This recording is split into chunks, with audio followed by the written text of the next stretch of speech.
Hi, have you ever faced a challenge while importing fashion jewelry out of India regarding the late delivery from the vendor company?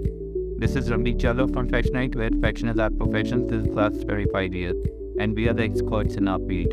There are three best possible solutions for the same. Number one, before placing the order, discuss the delivery lead time with vendor company in written. Number two, best possible solution, time to time on weekly basis, ask the vendor company to provide you with the TNA in written so that there is no confusion at later stage. Number three, best possible solution, before placing the order, make sure that you have discussed the penalties and the consequences of the late delivery, so that in case the vendor company delays the order, he knows the consequences that he is going to ship the goods by air or give you some kind of percentage discount, so that you have to be sure that they will follow your delivery and the goods are delivered on time.